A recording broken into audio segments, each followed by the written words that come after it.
USA 2017, y'all. Hey everybody, it's Andrew and welcome back to my channel. It's time for another episode of Pop Culture.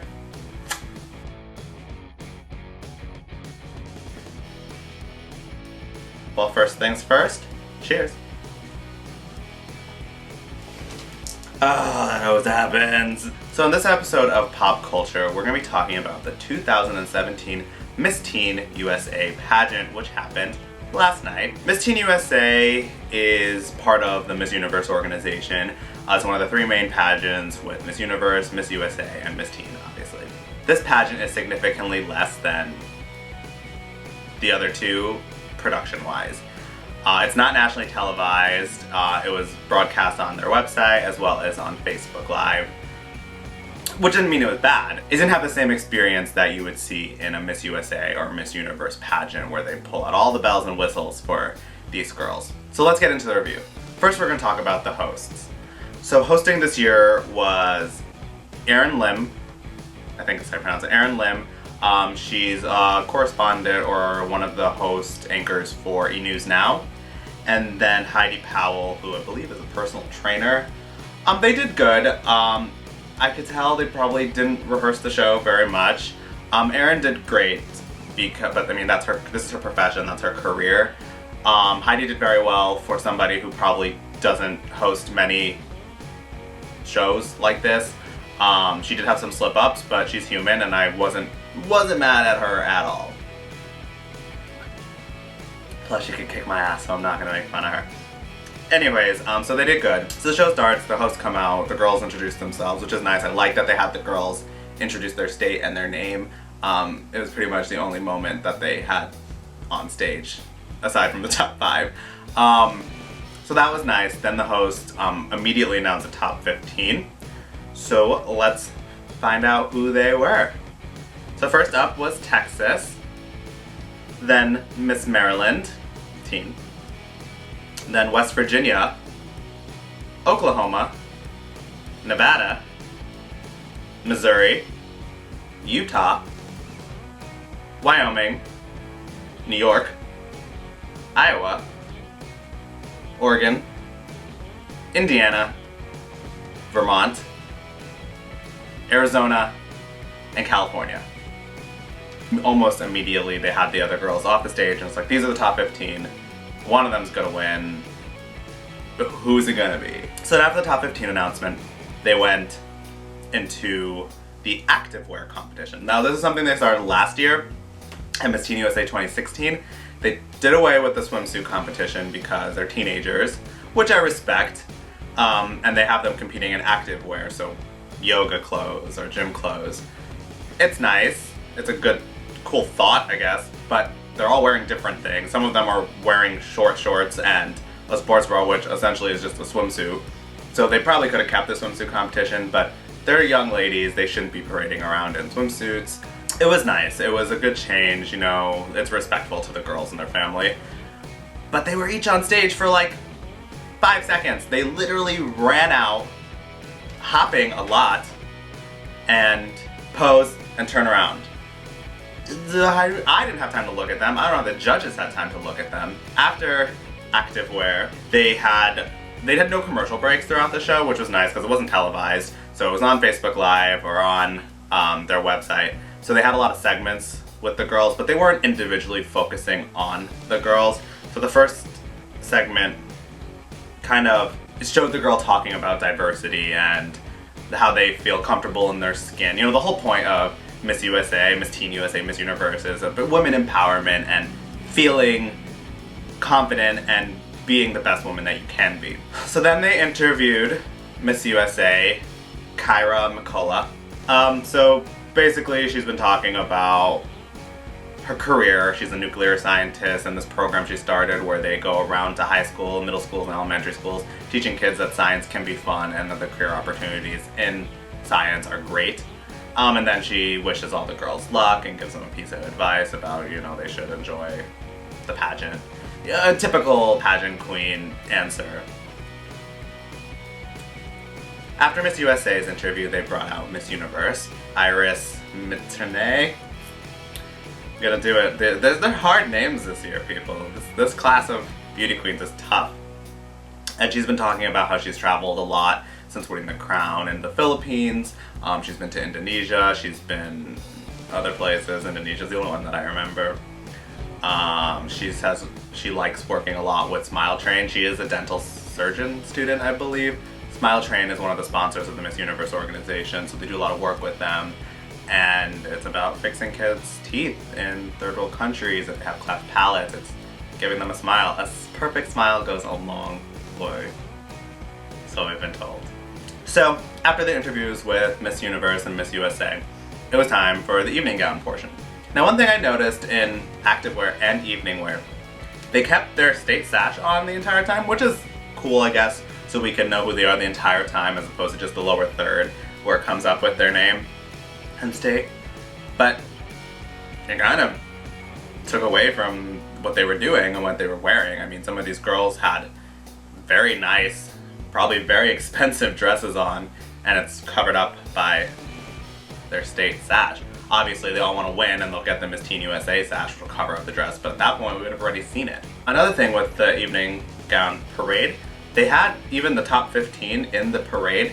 Normally, in Miss USA and Miss Universe, they will have girls that have already been cut walk out just so they can have their moment on stage, but they had these girls on stage with them, and it kind of spoiled the surprise of what their evening gowns were going to look like. We saw Nevada walk by in her big purple dress, and New York walked by in her very, very risky dress for a teen. A lot of cutouts. So before the top 5 announcement, they talked to the contestants about influential women that they look up to. So some of the names thrown around were Ashley Graham, Amal Clooney, Zendaya, Sandra Day O'Connor, Ellen DeGeneres, and their moms, and other women in their lives. It was sweet. Forgot to mention, before they brought out Miss USA and Miss Universe, they brought out the reigning Miss Teen USA, Carly Hay. She had quite the rough time right at the beginning of her reign. I think the day after she was crowned, tweets were leaked of her using not so nice language, almost racist language, from a couple of years ago. I think they were mainly song lyrics, but still, it wasn't a good start to her reign, but she did pretty well. She handled herself very well throughout the pageant, talking about how it helped her grow a lot and helped her realize that it's not okay to use that type of language, even if you are quoting a song. So there's also a performance in the show. Jorge Blanco, he's from some Disney Channel show. I had never heard of him. I had to look him up to figure out who he was. He was good. Lots of high notes, though. He sounded like he was training his voice. But he was good. He was entertaining. He actually sang to one of his songs. He's like, and I'm here to entertain you. And I was like, entertain me, Jorge. Challenge accepted. Go. So then we moved on to announce the top 5 in this order. First up was Oregon, then Nevada, then California, then Indiana, and Missouri. And those 5 went on to the very, very difficult question and answer portion, or the final question. So first up, Oregon was asked about students getting a false sense of accomplishment in school. And she thinks that the education system is way too easy for kids, and that there is a lot of false sense of accomplishment being sent their way, kind of just to pass the kids along, and it's really not helping the kids in the long run. The Nevada was asked about service, military service, being required of Americans once they turn 18, which is a common thing that happens in other countries. And she kind of didn't answer the question. She gave a pageant answer. She said she grew up in a military family and that she respects military a lot, and is that it? Let's see.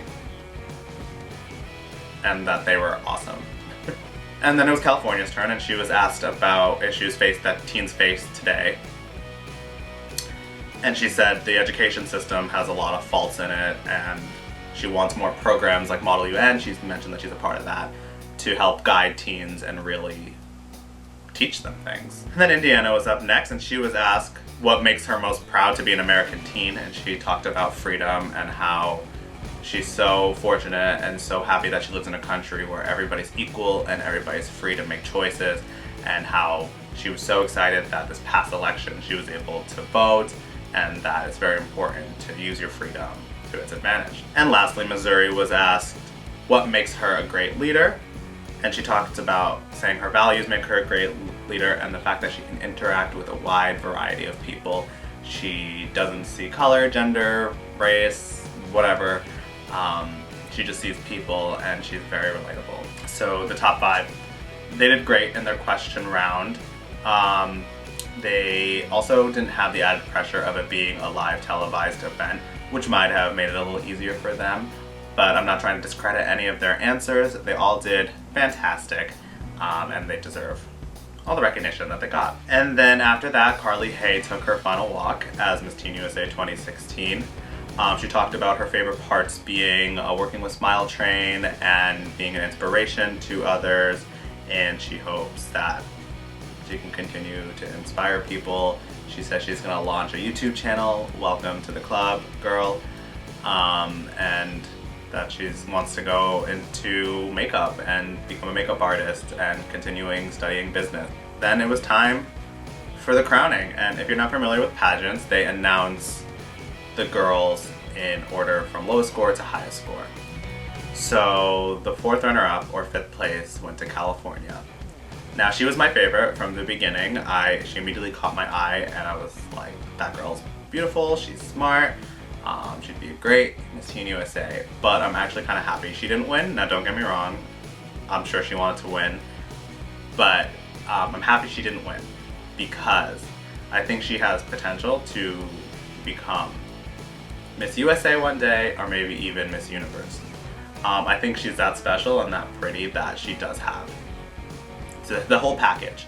So Miss California Teen USA 2017, if you are watching this, keep pushing forward, and I really, really hope I see you as Miss USA and Miss Universe one day. I have faith in you. The 3rd runner-up was Miss Indiana.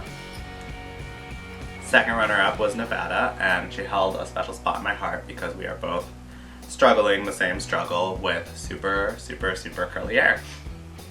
And then it was down to Oregon and Missouri.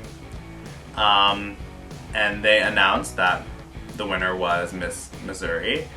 Her name is Sophia Dominguez-Heithoff, and she's 17 years old, making the 1st runner-up Miss Oregon Teen USA.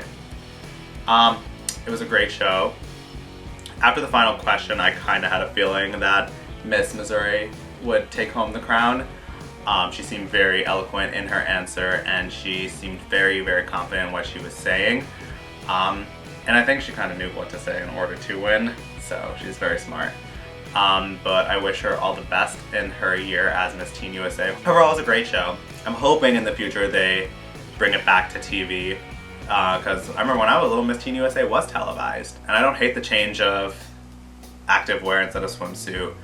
I feel like they're doing a lot of experimenting with these pageants and the Miss Universe organization to keep it relevant, to keep it new, but what they're not seeing is that the hard-hitting fans, the people who grew up watching and loving the pageants, we want it to stay the same. I don't want it to change. I don't need you to throw in talent or anything like that. I liked it just the way it was. Anyways guys, if you like this video, please give it a big thumbs up. Remember to hit subscribe down below. I put out new videos every single week. Please leave me a comment below. Who were your favorites? Do you agree with the choice in Miss Missouri Teen USA?